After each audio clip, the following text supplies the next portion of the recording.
그날 아침이 마지막이 될 줄 몰랐습니다. 며느리 은희가 현관에서 신발을 신고 있었습니다. 어머님, 다녀오겠습니다. 저는 거실 소파에 앉아 텔레비전만 봤습니다.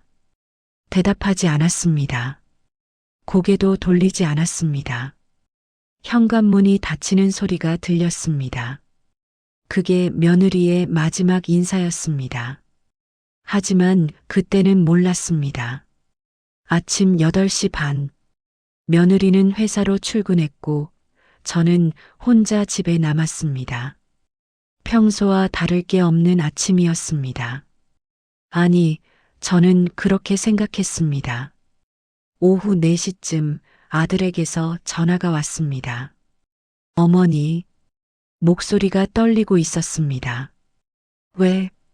은희가, 뭐, 무슨 일인데? 교통사고가 났어요. 지금 병원인데. 핸드폰이 손에서 떨어질 뻔했습니다. 병원으로 달려갔습니다. 응급실 앞에 아들이 주저앉아 있었습니다. 얼굴이 새하였습니다. 은희는 수술 중이에요. 어떻게 된 거야? 횡단보도를 건너는데 신호 위반 차가. 아들이 말을 잇지 못했습니다. 3시간을 기다렸습니다. 수술실 불이 꺼졌습니다. 의사가 나왔습니다. 우리는 벌떡 일어났습니다. 의사가 고개를 저었습니다. 유가족분이십니까? 그 말에 다리에 힘이 풀렸습니다. 최선을 다했지만 머리를 너무 심하게 다쳤습니다. 죄송합니다. 아들이 무너졌습니다. 안 돼, 안 돼. 바닥에 주저앉아 울었습니다. 저는 그 모습을 멍하니 봤습니다. 슬펐을까요? 잘 모르겠습니다. 그저 현실 같지 않았습니다. 며느리 은희, 30년을 함께 살았습니다. 아들이 25에 결혼할 때 들어온 며느리, 처음 본 날이 떠올랐습니다. 키가 작고 수수한 얼굴이었습니다. 어머님, 잘 부탁드립니다. 고개를 깊이 숙여 인사했습니다. 저는 그날부터 며느리를 좋아하지 않았습니다. 이유가 있었습니다. 가난한 집 딸이었습니다. 학벌도 변변찮았습니다. 무엇보다 예쁘지 않았습니다. 제 아들에게 아까운 여자라고 생각했습니다. 그래서 차갑게 대했습니다. 처음부터 끝까지. 어머니, 가셔야죠. 아들이 제 팔을 잡았습니다. 어디? 은희를 봐야죠. 영안실로 향했습니다. 하얀 천으로 덮인 침대가 보였습니다. 간호사가 천을 걷어냈습니다. 거기 며느리가 누워 있었습니다. 얼굴이 평온했습니다. 자는 것처럼 보였습니다. 아들이 며느리의 손을 잡고 울었습니다. 은희야, 은희야. 저는 그 옆에 서서 며느리를 내려다봤습니다. 45살. 아직 젊었습니다. 이제 제 잔소리를 들을 일도 없겠습니다. 장례식장을 잡았습니다. 빈소를 꾸몄습니다. 영정사진을 놓았습니다. 사진 속 며느리가 웃고 있었습니다. 언제 찍은 사진일까요? 저는 며느리가 웃는 모습을 본 기억이 별로 없었습니다. 늘 조심스럽고 눈치를 보던 얼굴만 기억났습니다. 첫날 밤이 지나갔습니다. 아들은 빈소를 지켰습니다. 저는 장례식장 의자에 앉아 졸았습니다. 새벽 문득 깼습니다. 빈소가 고요했습니다. 영정사진 속 며느리가 저를 보고 있었습니다. 아니, 그런 느낌이 들었습니다.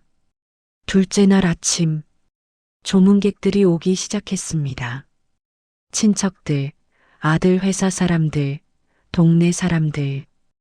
저는 상주 옆에 앉아 인사를 받았습니다. 고개를 숙이고 또 숙였습니다. 그런데 오후쯤 낯선 사람들이 나타나기 시작했습니다. 20살쯤 돼 보이는 여대생이 왔습니다. 빈소 앞에서 한참을 울었습니다. 선생님, 선생님, 저는 아들에게 물었습니다. 저 사람 누구야? 저도 모르겠어요. 아들도 처음 보는 얼굴이었습니다. 그 다음엔 중년 여성이 왔습니다. 역시 며느리를 선생님이라고 불렀습니다. 선생님 덕분에 제가 여기까지 왔어요. 정말 감사했어요. 눈물을 흘리며 절을 했습니다. 저희는 어리둥절했습니다. 며느리를 선생님이라고 부르는 사람들, 며느리는 회사원이었습니다. 선생님이 아니었습니다. 그날 하루 종일 낯선 사람들이 계속 왔습니다. 젊은 사람들, 중년 사람들, 노인들까지 모두 며느리를 알고 있었습니다. 은희 선생님은 제 은인이에요. 선생님 없었으면 저 대학 못 갔어요. 선생님이 저희 엄마 병원비 도와주셨어요. 저는 그 말들을 들으며 점점 혼란스러워졌습니다. 저녁 한 할머니가 오셨습니다. 허리가 굽은 할머니였습니다. 빈소 앞에 무릎을 꿇고 한참을 우셨습니다. 은희야, 은희야, 할머니가 어떻게 살아? 아들이 할머니를 부축했습니다. 할머니, 어떻게 저희 은희를, 은희가 우리 손주 학비를 대줬어요. 10년 동안이나. 저는 귀를 의심했습니다. 뭐라고요? 은희가 없었으면 우리 손주 대학 못 갔어요. 은희가 천사예요. 할머니가 제 손을 잡았습니다. 어머님은 좋은 며느리 두셨어요. 정말 좋은 며느리. 저는 아무 말도 할 수 없었습니다. 며느리가 남의 집 손주 학비를 댔다고요. 10년 동안이나요. 밤이 됐습니다. 조문객들이 돌아가고 빈소가 조용해졌습니다. 저는 화장실에 갔다가 돌아오는 길에 복도에서 멈췄습니다. 두 사람이 이야기하는 소리가 들렸습니다. 은희 선생님 정말 대단한 분이었어. 맞아. 월급 반을 후원에 쓰셨다면서? 저는 그 자리에 얼어붙었습니다. 월급 반을 후원해요. 집에서도 아실까? 아마 모르실걸. 선생님이 비밀로 하셨으니까. 그러게. 자기 가족한테도 말 안 하시고. 두 사람이 지나갔습니다. 저는 벽에 기대섰습니다. 빈소로 돌아왔습니다. 아들이 영정사진을 보며 앉아 있었습니다. 성준아, 내 어머니, 너 은희가 후원 같은 거 한 거 알았어? 아들이 고개를 들었습니다. 무슨 말씀이세요? 오늘 온 사람들 말 못 들었어? 다들 은희한테 도움받았다잖아. 아들이 고개를 저었습니다. 저도 몰랐어요. 은희가 그런 일을 했는지, 월급을 어떻게 썼는지도 몰랐어? 은희가 따로 통장 관리했어요. 저는 관심이 없었어요. 아들이 고개를 떨궜습니다. 제가 나쁜 남편이었나 봐요. 아내가 뭘 하는지도 모르고. 그날 밤 저는 잠을 이룰 수 없었습니다. 며느리의 얼굴이 자꾸 떠올랐습니다. 30년 동안 제가 본 며느리.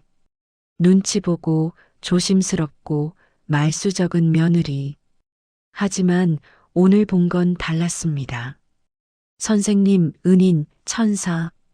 사람들이 며느리를 부르는 말들. 셋째 날 아침. 장례식이 끝나고 며느리를 화장했습니다. 뼈를 추리고 유골함에 담았습니다. 납골당에 모셨습니다. 하얀 벽에 며느리 이름이 새겨졌습니다. 고 이윤희. 그게 끝이었습니다. 집으로 돌아왔습니다. 텅 비어 있었습니다.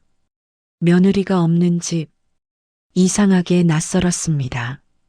평소에는 며느리가 있어도 없는 것처럼 살았는데 정말 없어지니 뭔가 허전했습니다. 아들이 며느리 방을 정리하기 시작했습니다. 어머니, 도와주실 수 있으세요? 저는 며느리 방에 들어갔습니다. 깔끔했습니다. 옷장에 옷이 정돈돼 있었습니다. 책상 위에 책들이 꽂혀 있었습니다. 모두 자기계발서와 봉사 관련 책들이었습니다. 서랍을 열었습니다. 서류들이 가지런히 정리돼 있었습니다. 그중 한 봉투가 눈에 띄었습니다. 후원 영수증이라고 적혀 있었습니다. 저는 봉투를 꺼내 열었습니다. 영수증들이 가득 들어 있었습니다. 한 장 한 장 펼쳐봤습니다. 아동복지센터 후원금 50만 원, 학생 장학금 지원 100만 원, 독거노인 생활비 지원 30만 원, 날짜가 적혀 있었습니다. 매달 10년 넘게 손이 떨렸습니다. 영수증이 수십 장이었습니다. 총액을 계산해 보니 수천만 원이 넘었습니다. 며느리가 혼자서 아무도 모르게 한 일들. 어머니, 이게 뭐예요? 아들이 제 어깨 너머로 봤습니다. 은희가 후원한 영수증들이야. 아들이 영수증을 받아들었습니다. 한참을 보더니 주저앉았습니다. 은희, 너 이렇게 살았구나. 울기 시작했습니다. 나는 몰랐어. 내가 이렇게 대단한 사람인 줄. 미안해, 은희야. 저는 그 모습을 보며 가슴이 무너지는 것 같았습니다. 서랍을 더 뒤졌습니다. 깊숙한 곳에서 공책 하나가 나왔습니다. 낡은 공책이었습니다. 표지에 일기라고 적혀 있었습니다. 열어도 될까요? 며느리의 사적인 일기를. 하지만 손이 저절로 움직였습니다. 첫 페이지를 펼쳤습니다. 1995년 3월 10일. 결혼 첫날. 며느리의 글씨였습니다. 단정하고 꼼꼼한 글씨. 오늘 시댁에 처음 들어왔다. 시어머님이 무섭다. 아무 말씀도 안 하신다. 내가 마음에 안 드시는 것 같다. 하지만 최선을 다해야지. 좋은 며느리가 되고 싶다. 다음 장을 넘겼습니다. 1995년 5월 2일. 첫 명절. 아침부터 부엌에서 일했다. 시어머님이 음식을 다 다시 만들라고 하셨다. 손이 아프다. 하지만 참아야지. 시어머님 마음을 얻고 싶다. 가슴이 아팠습니다. 제가 그랬습니다. 음식을 다시 만들라고 한 게. 계속 읽었습니다. 1996년 7월 15일. 오늘도 시어머님이 차갑게 대하셨다. 왜 나를 싫어하실까? 무엇을 잘못한 걸까? 밤에 혼자 울었다. 하지만 포기하지 않을 거다. 언젠가는 인정받고 싶다. 눈물이 흘렀습니다. 1998년 3월 20일. 시어머님이 또 나를 남들 앞에서 혼내셨다. 창피했다. 하지만 대꾸하지 않았다. 시어머님도 외로우신 거겠지. 아버님이 일찍 돌아가셔서 이해하려고 노력해야지. 이해하려고요. 며느리가 저를 이해하려 했다고요. 2005년 9월 5일. 오늘 길에서 할머니를 봤다. 쓰러져 계셨다. 병원에 모셔다 드렸다. 보호자가 없으시대. 생활이 어려우시대. 도와드리고 싶다. 내가 할 수 있는 일이 있다면. 그때부터였군요. 며느리가 남을 돕기 시작한 게. 2006년 1월 12일 월급을 받았다. 반은 집에 들였다. 나머지 반은 할머니 병원비와 학생 한 명 후원에 썼다. 나는 많이 필요 없다. 남을 돕는 게 더 기쁘다. 이게 내가 사는 이유인 것 같다. 저는 일기장을 덮었습니다. 더 이상 읽을 수 없었습니다. 눈물 때문에. 어머니, 아들이 저를 불렀습니다. 이것 좀 보세요. 아들이 다른 공책을 들고 있었습니다. 후원 학생 명단이라고 적혀 있었습니다. 공책을 펼치니 이름들이 빼곡했습니다. 김민지 마이너스 2010년부터 매달 20만 원. 이준호 마이너스 2012년부터 매달 30만 원. 박서연 마이너스 2015년부터 매달 25만 원. 그 아래 작은 글씨로 메모가 적혀 있었습니다. 민지 마이너스 대학 합격 2014년. 준호 마이너스 의대 진학 2016년. 서연 마이너스 취직 성공 2019년. 며느리는 그들의 인생을 기록하고 있었습니다. 자기가 도운 사람들의 성장을 자랑하려고가 아니었습니다. 그저 기뻐하고 있었습니다. 공책 마지막 장에 이렇게 적혀 있었습니다. 내가 누군가에게 도움이 될 수 있어서 감사하다. 이게 내 존재 이유다. 저는 공책을 가슴에 안았습니다. 그리고 소리내어 울었습니다. 30년 만에 처음 우는 것 같았습니다. 아들이 제 어깨를 안았습니다. 저희는 며느리 방에서 한참을 울었습니다. 일부 종료. 며느리가 죽고 나서야 알았습니다. 그녀가 누구였는지, 어떻게 살았는지, 무엇을 소중히 여겼는지. 하지만 이미 늦었습니다. 미안하다고 말할 기회는 영원히 사라졌습니다. 소리극장 구독 후 2부 이야기를 만나보세요.